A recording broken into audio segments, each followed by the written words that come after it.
Good afternoon. अभी इस lecture में हम एक चीज सीख रहे होंगे कि ऑप्टिक्स में, इंस्ट्रूमेंट्स में या लेंस में मैग्निफिकेशन क्या होता है इंस्ट्रूमेंट का और मैग्नीफाइंग पावर क्या होती है। दोनों बिल्कुल अलग अलग चीजें हैं। मैग्नीफाइंग पावर को एंगुलर मैग्निफिकेशन भी बोला जाता है। तो हमारा टॉपिक है difference between magnification and magnifying power. क्योंकि अक्सर दोनों को सिंपल एम दे दिया जाता है तो बच्चों को लगता है कि एक ही चीज है। तो एक क्वेश्चन के थ्रू हम ये चीज सीख रहे होंगे और इसमें कहीं ना कहीं एरियल मैग्निफिकेशन भी आपको समझ में आएगा। तो देखिए क्या है, A card sheet divided into squares each of size 1 millimetre square. अब स्क्वायर है जिसका एरिया 1 mm स्क्वायर है, यानी कि दोनों साइड 1 mm बाई 1 mm है, 1 मिलीमीटर।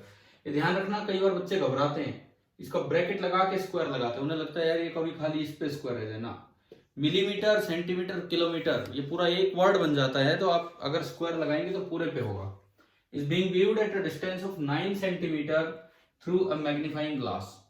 कोई मैग्नीफाइंग ग्लास आपको दिया गया है, कैसा ग्लास है वो, converging lens of focal length 10 centimetre. तो देखो इसका सॉल्यूशन, कुछ डायग्राम हम बनाएं कि एक कन्वर्जिंग लेंस है जिसकी फोकल लेंथ है 10 सेंटीमीटर, यानी कि इसका फर्स्ट फोकस 10 सेंटीमीटर इधर होगा, परंतु जो ऑब्जेक्ट रखा है वो फोकस से भी आगे रखा है, वो तो 9 सेंटीमीटर दूर रखा हुआ है। जो ऑब्जेक्ट रखा है वो यहां कहीं रखा है, जो भी ऑब्जेक्ट आपने रखा है ए बी, वो आपने रख दिया यहां से 9 सेंटीमीटर की डिस्टेंस पे यू। अब पूछा है, दोनों सवालों में यही एक बात पूछी गई है कि what is the magnification produced by the lens, first part में ये, एंड सेकंड में what is the magnifying power. और मैग्निफिकेशन से आप ये तो निकाल देंगे कि how much is the area of each square, वो एरियल मैग्निफिकेशन है। तो देखो सबसे पहले आप इमेज लोकेट करो।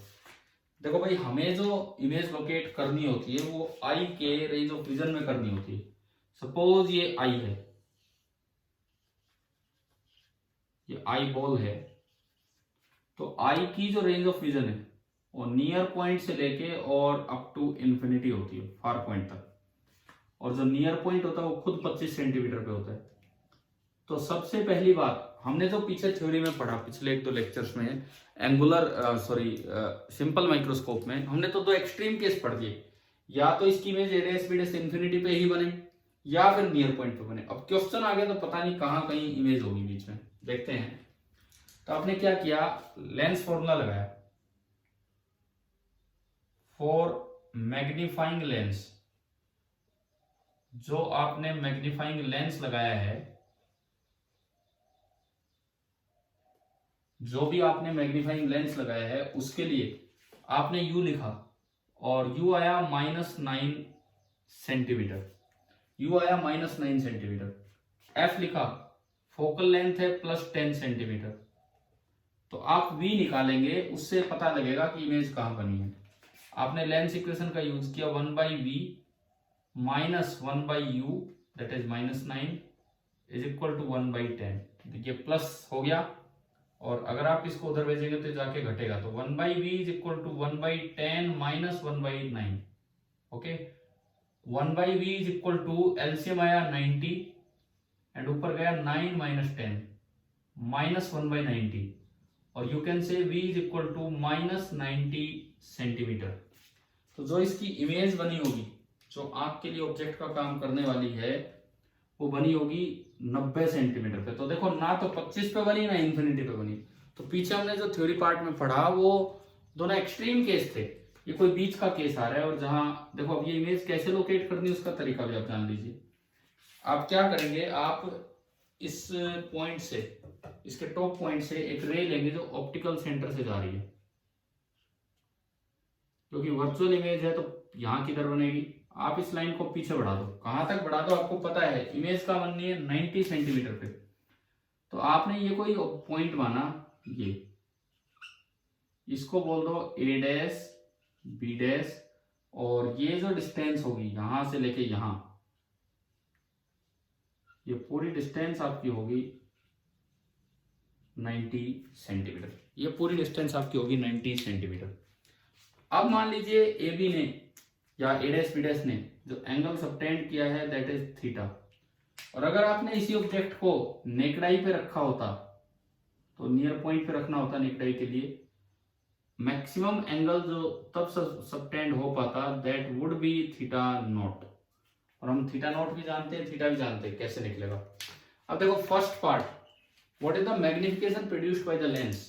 पहला पार्ट आप देखिए कि magnification produced by the lens, ये जो सिंपल आपकी ऑप्टिक्स के फॉर्मूले हैं लेंस वाले वो लगाने हैं। तो रिफ्लेक्शन में मैग्निफिकेशन होता है -v/u, ए पार्ट मैंने स्टार्ट किया, लीनियर या सिंपल मैग्निफिकेशन। रिफ्लेक्शन में होता है -v/u एंड रिफ्रैक्शन में होता है v/u। v/u, v आपका आया -90 अपॉन u एंड u है -9। तो ये जो मैग्निफिकेशन आया ये आया 10। अगर मैग्निफिकेशन 10 है तो इसका मतलब जो एरियल मैग्निफिकेशन होगा, areal magnification that will be 10 square means 100, means जो एरिया है, क्योंकि दोनों साइड की लंबाई 10-10 गुना बढ़ गई होगी तो एरिया 100 टाइम्स बढ़ेगा।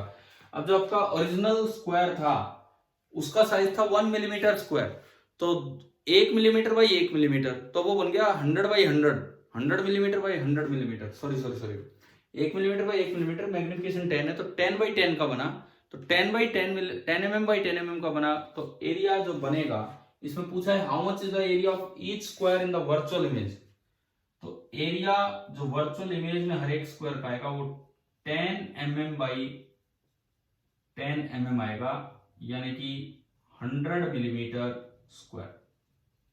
चलिए ये तो आपका हो गया पहला केस, ये तो आपका बना पहला केस। अब हम बात करते हैं दूसरे केस की।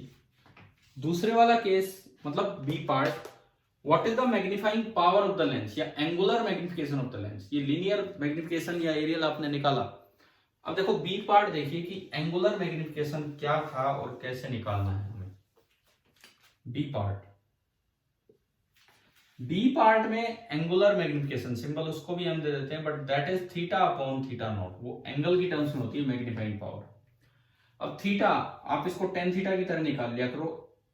जहां ऑब्जेक्ट रखा है, मान लो डिस्टेंस x0 है, so theta will be equal to h by x0 divided by theta naught, वो आप पहले से जानते हो h बाई डी।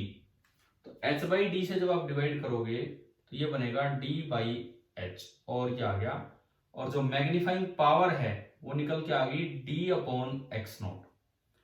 अब ये जो x0 है कोई बीच की वैल्यू आई, तो इसका मतलब ये मैग्नीफाइंग पावर, ये जो मैग्नीफाइंग पावर है, ये जो रेंज थी उसके बीच में कहीं मिलेगी। रेंज क्या थी, हमने पिछले लेक्चर में पढ़ा कि कम से कम ये वैल्यू हो सकती है d बाई एफ, ये तब होती है जब नॉर्मल एडजस्टमेंट केस होता है, और ज्यादा से ज्यादा ये वैल्यू हो सकती है 1 प्लस डी बाई एफ, ये तब होती है जब मैक्सिमम मैग्निफिकेशन होता है। अब ना तो इमेज इन्फिनिटी पे है ये a डैश b डैश, और ना ये नियर पॉइंट पे है, तो बीच का कोई केस आएगा। तो हम देख लेते हैं कि ये मैग्नीफाइंग पावर कितना आ रहा है, d अपॉन x0। d आपका होता है 25 सेंटीमीटर, और जो x0 आपका है, x0 अभी हमने निकाला, x0 मतलब ऑब्जेक्ट कितनी दूर रखा हुआ है वो। देखो ये कैसे निकाले आपको दिख रहा है, ये h है, ये x0 है, x0 हमने 9 सेंटीमीटर को बोला है। तो इस केस में जो मैग्निफिकेशन हुआ that is 25 centimetre, linear magnification नहीं है, एंगुलर मैग्निफिकेशन है, अपॉन 9 सेंटीमीटर, और ये आपका आ गया 25 बाई 9। तो आपने इस केस में सिंपल मैग्निफिकेशन भी निकाल लिया और linear magnification, sorry angular magnification भी निकाल लिया। तो जो मैग्नीफाइंग पावर निकल के आ रही है दैट इज समथिंग 25 बाई 9, और जो आपने सिंपल वाला मैग्निफिकेशन निकाला था वो आपका आया था 10। मतलब लीनियर मैग्निफिकेशन तो 10 है और मैग्नीफाइंग पावर है 25 अपॉन 9। अगर आप इसको थोड़ा बहुत कैलकुलेट करें तो ये नियरली 2.8, 9 2 18 70 9 8 72, नियरली 2.8। अब देखो कितना फर्क हो गया, दोनों के सिंबल m, ये 10 और ये 2.8, तो बहुत ज्यादा डिफरेंस है इन दोनों टर्मिनोलॉजीज में। तो ये ना, ये आपको क्लियर हो जाना चाहिए। अब इस सवाल में अगर पूछ ले कि क्या मैग्निफिकेशन और मैग्नीफाइंग पावर दोनों बराबर हैं, नहीं, क्योंकि देखो सुनो, लीनियर जो मैग्निफिकेशन उसमें ऊपर v आ रहा है बाई u आ रहा है, v बाई u, जबकि ये वाला जो मैग्निफिकेशन है इसमें आ रहा है d/x0। तो दोनों बिल्कुल अलग अलग चीजें हैं, दोनों का मतलब भी अलग अलग है। शायद इस क्वेश्चन ने बड़ा क्लियर किया होगा कि लीनियर मैग्निफिकेशन और एंगुलर मैग्निफिकेशन में क्या डिफरेंस है। ठीक है, आप अटेंड करते चलें छोटे छोटे लेक्चर्स और इनसे चीजों को समझते चलें। Thank you.